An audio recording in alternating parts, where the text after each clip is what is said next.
I am well known in my group as the Game Master.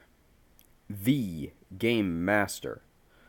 I run the game for everyone, right? It's even my job. I'm a professional game master. But, all of that said, I do like to sit on the other side of the screen as a player from time to time. And I thought about it a few times and realized that I have only gotten to play until recently as a player character rather than a game master, perhaps 13 times. And of those 13 times, almost all of which were for one or two sessions before the group inevitably fell apart, as they tend to do. So, that being said, recently, so maybe a few months ago, I had the opportunity to start up a Shadowrun round robin game. Shadowrun being a cyberpunk fantasy game that takes place in the near and dark future. Round robin, of course, meaning that we go around the table GMing every week. It's very fun. More recently, an old player of mine has come back into the fold and has started to run the Reach of the Empire adventure path for Starfinder. And about a week after that started, he wanted another game, and for whatever reason, he agreed to also run the Iron Fang Invasion adventure path for Pathfinder. I am a player in both of these games. So just because playing a character is such a rare event for me, I thought I would come on here and tell you about the three player characters that I am currently portraying.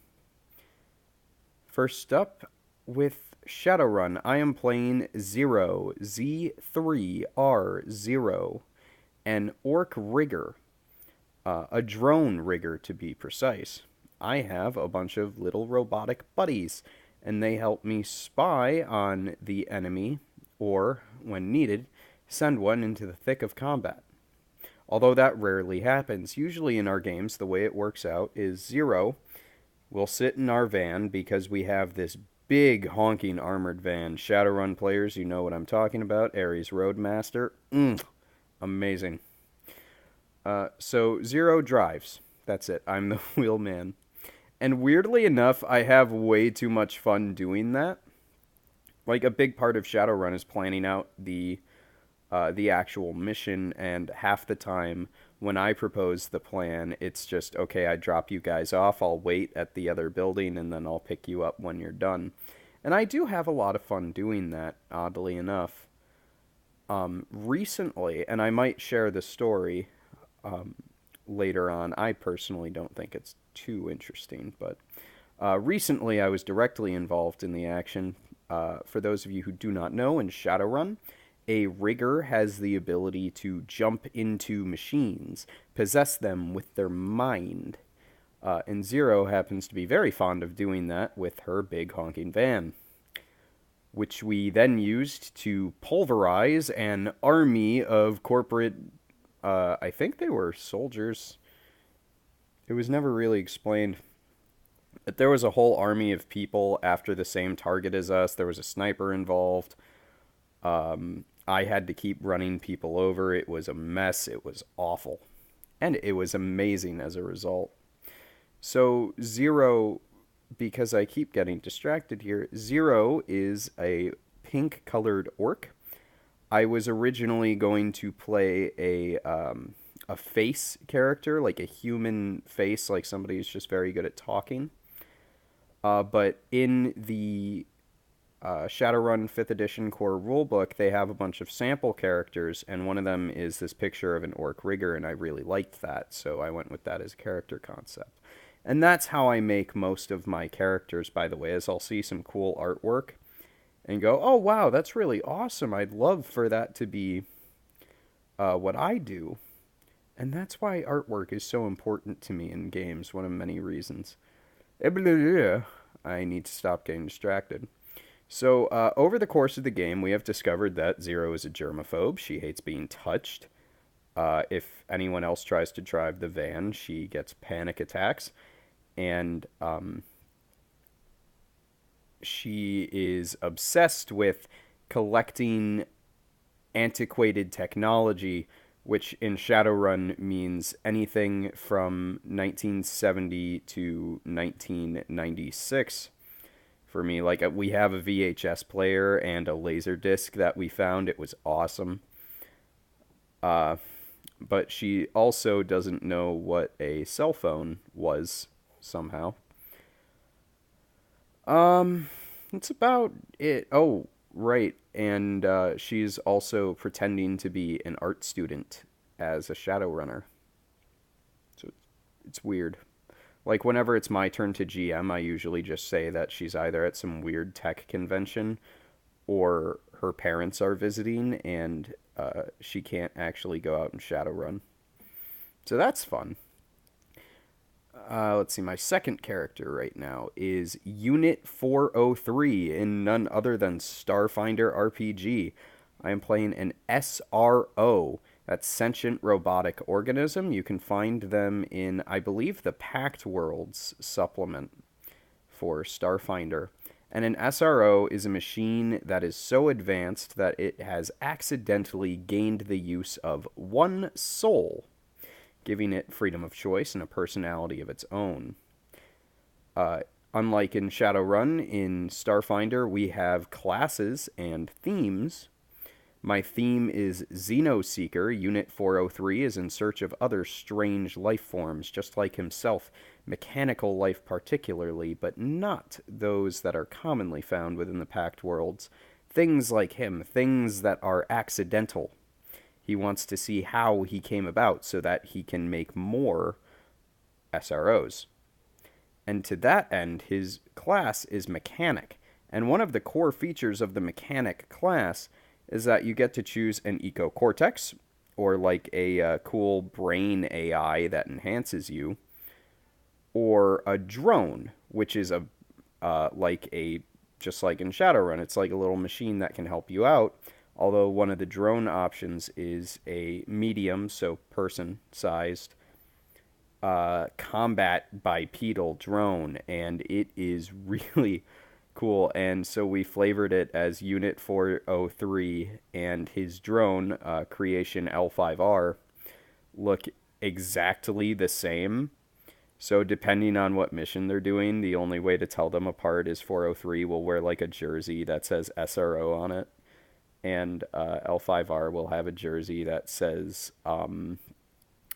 just a drone. So that's really fun. 403 is the ship's pilot, and at the beginning of the game, I couldn't really decide on a personality, so I played him very erratically, very strangely. We decided to incorporate that into the game, so 403 has just a bunch of personality options that determine a few things about him, like how brave he is and how he treats his drone, etc. It's been really fun for me. I'm not sure if the others are annoyed yet, but they haven't said anything other than this is fun, so good, all things considered. Um, his he considers his best friend in the party to be Rotgut, who is a space goblin who looks suspiciously like this space goblin, down to the little band-aid on the fishbowl helmet. Right, anyway, this is going on for way too long. So my final character is Gina, who is a orc, or sorry, a half-orc barbarian for the Iron Fang Invasion Adventure Path for Pathfinder, which we're actually starting up later today, and I'm very much looking forward to seeing how it goes. So, Gina is an unarmed fighter, so, like, I'm making sure to go down the path of stuff that makes my fists very effective weapons. Like, Gina just loves beating the shit out of things. I actually had her take a huge penalty to intelligence and said that she took an injury to the brain as a child that never quite healed, that left her very violent, which is why she's a barbarian. And like her huge goal in life is she's searching for a greater purpose outside of fighting, because that's all she knows how to do is fight. And she knows that she's not all that smart, so she's looking for a leader that can put her talents to good use, because she doesn't know how to strategize. It's probably, like, I'm not going to go all the way into it, but it's actually the most complex I've made a character, I think, ever, which is kind of sad. What I did was, you make a lot of choices at character creation in Pathfinder. So for some reason that possessed me, I made a list of all the choices, including skill ranks and feat and race and class. And I decided to put or justify all of that and explain why she is built the way she is for a backstory perspective. The GM looked at it and approved it. He asked me a few questions about the backstory as a joke, and so we came up with a morning routine quirks. She has a phobia of fire, which is a huge part of this adventure path, so it's going to be very interesting to see that played out. Yeah. I mean, while I'm here, I don't know, I just feel like it. So I'll tell you about the other characters I've played. There was my very first Pathfinder character was Maddox, who was a hunter. A hunter is a hybrid ranger druid, and he had a little animal companion. It was a boar named Barry, and the party would help me, and we'd buy little hats for Barry, and it was a DMPC, and I have learned a lot since then. But I've actually recently come around on that. I don't think there's anything wrong with DMPCs inherently. I honestly don't. Like, I used to be all part of the conventional wisdom and saying, like, oh no, if you're being a dungeon master or a game master, you can't have a player character. That's stupid. You can have a player character. Just make sure that they get just as much spotlight time as everybody else, maybe a little bit less. Don't, don't intentionally make puzzles or encounters that only you can solve, because then you're being a dick, and nobody likes that. Okay, let's see. There was in AD&D, which was the first Dungeons and Dragons. I'd played AD&D first edition, which right here. I know you can't see it on the camera, but I played a human paladin, and that was very exciting for me because in order to play a paladin in AD&D, you needed to roll very good stats. And contrary to popular opinion, by the way, according to the actual book itself, you don't need to roll 3d6 down the line. That's a very common myth, stemming from even earlier editions. But in AD&D, at least, it recommended 4d6, drop the lowest, assign it. Well, I'm getting really off topic again, and I'm sorry. I'm not, but I'm sorry. So the human paladin, his name was Sir Boros the Brave, because I love stealing things, and I was really into Magic the Gathering at the time. And Sir Boros the Brave died his first dungeon. Yeah, he died. I think it was the first dungeon. He died to me coming in from Pathfinder and thinking that you were supposed to fight everything, and as it turns out, you are not, and a dragon murdered him. Just straight up killed him. It was awesome. I learned, we had a great time, and then I rolled up a half-elf thief, I think they're called in that edition. So then I played Mage the Ascension in a Skype group for a little bit before I got kicked out for being a bad player. That's a story for another time. But in Mage, it was so long ago. I can't even remember what tradition I was. Oh, you know what? I was a Technocracy sleeper agent. So in Mage, there's this big evil organization called the Technocracy that's trying to, like, enslave mankind in order to awaken them to the truth of the world, because in Mage everything is the Matrix, but instead of technology it's magic.